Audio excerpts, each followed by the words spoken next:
Set your limits. Thepalaces.com, the home of festive bing. Ho, ho, ho.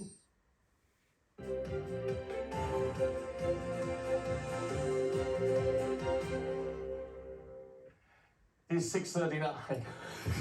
Reading the Getting stuck papers. in already. Yeah. This is Breakfast with Stephen and Anne on your TV and on your radio right across the UK. So, shall we take a look at today's front pages? The Daily Mail, or the Mail on Sunday, leads with concerns raised by ministers that Nick Clegg could be getting tips about government plans to regulate Facebook. The Home Secretary, Priti Patel, reveals to the Sunday Telegraph that Russia could be planning cyber attacks on British interests. And then that's the Sunday Mail there, leading with their campaign to ban single-use wet wipe cloths that are heavily toxic to the environment. The Sunday Times claims that after its investigation into the wealthy donors who are supposedly advising the PM on particular government action. The Independent runs comments made by the Ukrainian president that condemn Europe's appeasement of Putin throughout this crisis. Yeah. Finally, the Daily Star Sunday looks at the important news that a violent ghost is haunting the home of 80s star Toyah Willcox. I don't know if it's true or not, they've just done it for that headline. Yeah, It's exactly. a mystery. It's a mystery. Of course they have. It's a Yes, mystery. they often do that, don't they? Love Should we it. go through the papers now? Let's start some of the major stories in the papers. We have with us broadcaster Pete Price and journalist Ella Whelan. And a very good morning. Morning. So we're kicking off with you, Ella, aren't we? And you've been looking at the latest things that are being said about the Ukraine. Yes, all over the front pages, as you might expect. Even though we had a kind of, throughout the week, there was this sort of anticlimax where all the live streams in Kiev produced nothing and all these sort of D-days of 2 a.m., 3 a.m. didn't come about with any sign of Russian action. There is an ongoing war of words, particularly from the UK, it seems. Very dramatic language coming out of Boris Johnson. Talks the speech that he gave of describing the potential for a generation of bloodshed and misery. We've got from the Ukraine, Volodymyr Zelensky coming out and demanding that the West imposes sanctions now. He's saying, what are you waiting for? So there's a real ramping up.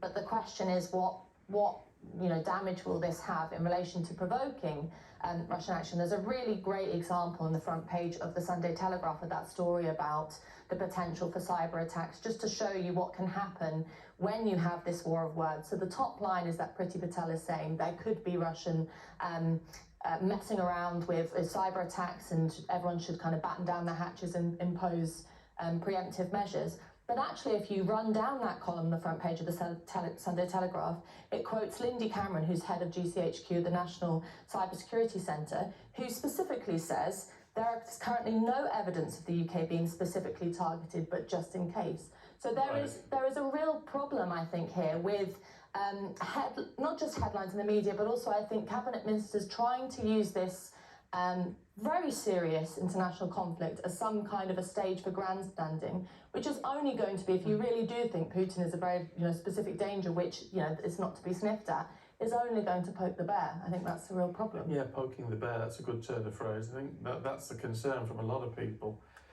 Pete, to the Sunday Mirror, looking at WhatsApp and the Home Office. Yeah, it's basically racist slurs are being made by the staff of a firm. They're getting paid millions, who are looking after the migrants and the detention centres. And one of the slurs was they're joking about the Channel ordeal. What I can't understand is, we're living in a world now which is very PC. How many more people are going to be hurt by verbal slurs before people start to realise?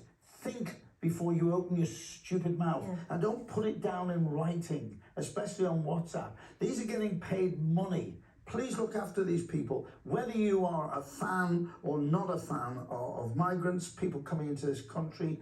They are going through an awful lot of pain that these people who slur them and write these things have no idea of what their life's like and the pain to come over. But I wonder, do we get a bit sensitive about it in that people have to let off steam and they think they're doing it in a comparatively private setting? I mean, soldiers let off steam, journalists let off steam. Yeah. Well, I let off steam. Nurses in A&E say some pretty grim things at times, but because of it's how they deal with the huge pressures that they're under. Yeah, but they should then remember that we're living in an age now where we've got these whistleblowers. I mean, when I go out, if you and I go out and I have a conversation, I'm looking around to see if anybody's recording me. That's the world we're living in now. Yeah. I was set up once by somebody and it was horrendous what they did to me and it went viral. It was awful, but I was set up. But, you know, have a little bit of sensitivity.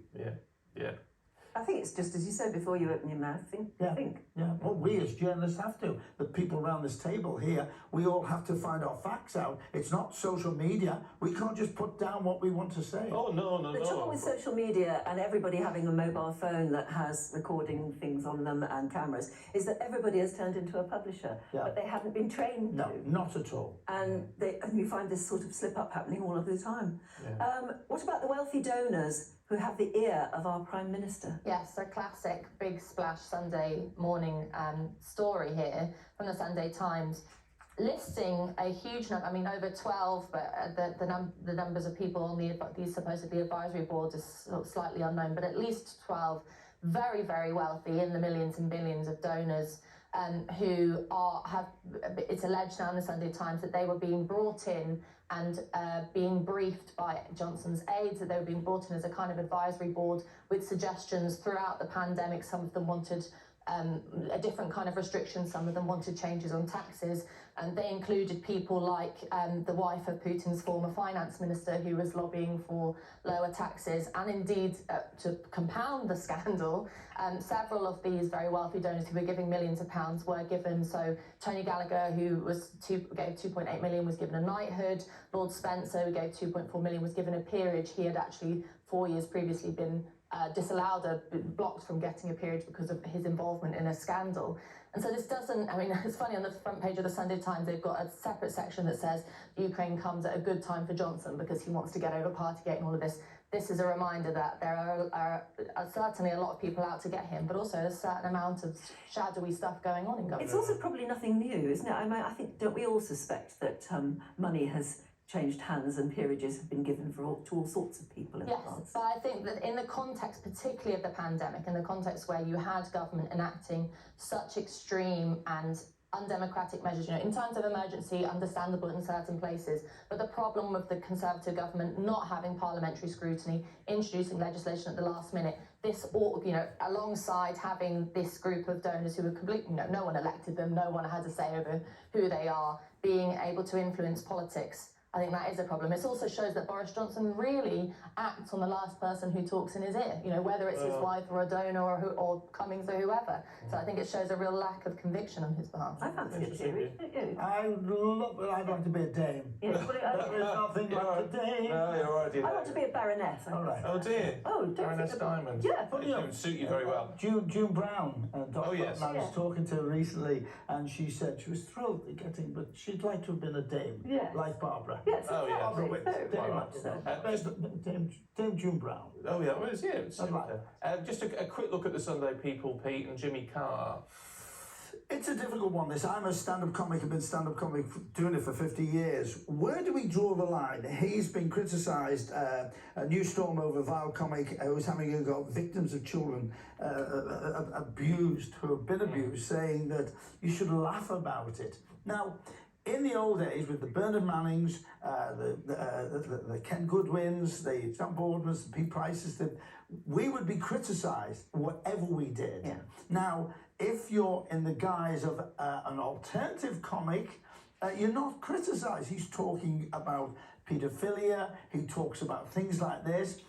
We would have been castigated and never worked on television again, but because it's PC in their eyes, and Jimmy Carr is being sort of targeted a lot lately for some of his stuff, where do we draw the line? It's a bit like, what do we put on WhatsApp? It's comedy. It's Yeah. comedy. I But watched. where does comedy stop? I watched his controversial thing on Yeah. Netflix. Yeah. And I love Jimmy Carr. It wasn't my cup of tea. It was and not because of the controversial Yeah, Jones yeah. bigger. I just thought it was a bit rude. It's Yeah. just a bit too rude for me. But it's comedy, and you've got to laugh at stuff. I mean, that's the job. And it's also I'm the same as you. I've never really liked Jimmy Carr that much, but I do like dark humour. And there's obviously if you're a victim of child abuse, you're not very likely to laugh. It's a very serious. But you're thing. not likely to go to his show either. But also there is a cathartic element to laughter, which is that there have been times when people have made jokes about things that happened to me, and there's a kind of catharsis to being able to not laugh at belittle what happened to you, but actually a kind of a release. And I think you forget that Every element. gag could offend somebody. Every Everyone, yeah. single gag could offend Exactly. somebody. Yeah. I used to do gay gags when it was wrong to do it, but I did that because I was selling my message saying, hey, accept me, this is who I am. But then the gay community had a go at me for doing it. So I've had But a in taste of that. comedy, it's Yeah. as you say, every gag could Yeah. offend somebody. Yeah. Maybe we just need to. I think we're too easily offended. Yeah. Basically, is my thought on all of this. Well, because I was sitting on that side last time and you put me over here, so I know. I'm upset you. That's enough. That's enough. go, We'll we swap go. around next hour, don't worry. Eloise and Pete Price, good to see you. We'll catch up with you a little bit later on. So let's bring you up to date.